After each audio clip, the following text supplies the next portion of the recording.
سلام دوستان، خوش آمدید به کانال پختوپزهای خانگی.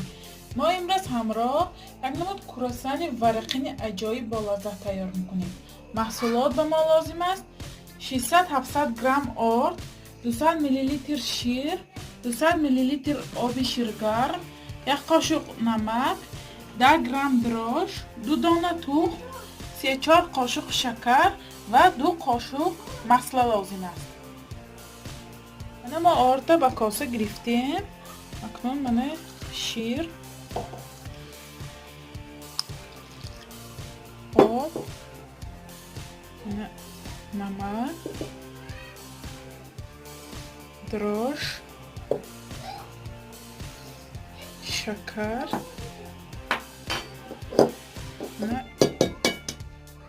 تخمه همراه میکنیم. ما یک دانه تخمه همراه کنیم، یک دانه فقط سفیدش همراه میکنیم. زردش برای روش میستد.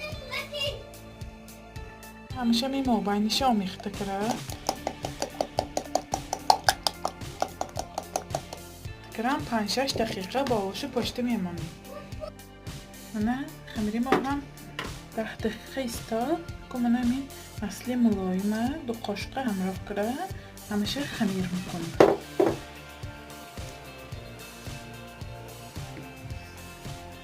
خمیری ما هم تیار شد. اکنون با مدت 1 ساعت به جای گرم میگذاریم تا که ورم کنه. من خمیری ما هم ورم کرد. چه ورم کرد؟ که خمیر به 10 قسم جدا میکنیم.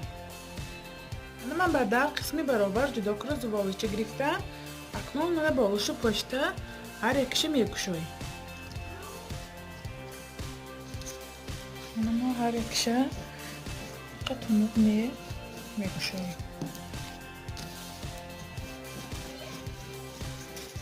هر یکش نه قدر تونوق من خیلی لازم قطعی میگشویم همشه. من 10 تا زبالچه کشادم. اکنون روغن میکنیم.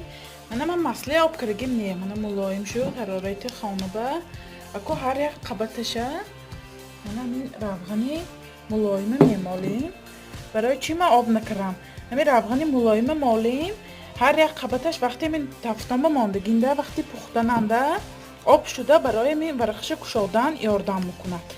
روغنی می آب نکرگی هر یک قبطشه پشته می مسله من میمالیم. مسله 180-200 گرم مسله لازم. من در قسمه روغن کردم اکو اینه تونوق میکنیم.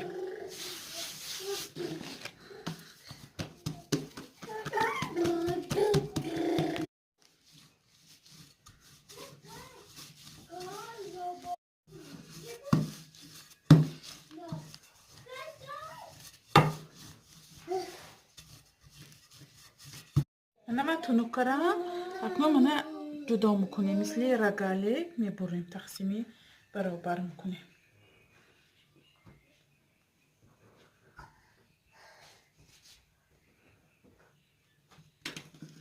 من به 16 قسم تقسیم کردم. هر یکشه من میبریم که پشتشه. من هر یکش به درونش به بریانکویو من ارخیز میمانم. ارخیز مسلکی آمیخته کردم.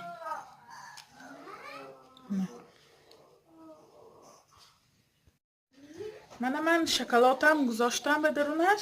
اکو من طرزی محکم کنیش. من همین دو طرفش زیر میکنیم که بریانکاش نبره.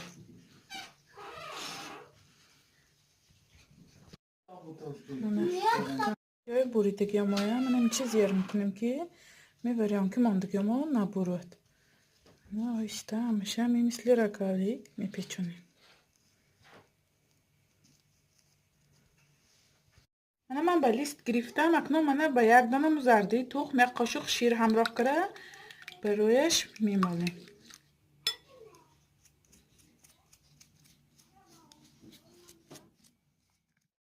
من تخم مالیدم اکو با مدتی 30-35 دقیقه به 180 درجه به تفتان میگذاریم.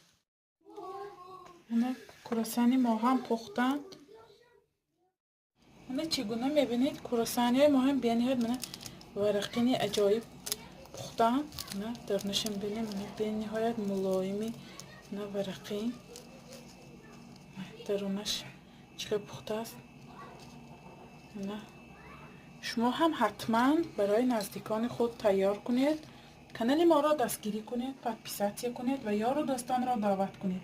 خیر تا ویدیوهای آینده در پناه خدا باشید.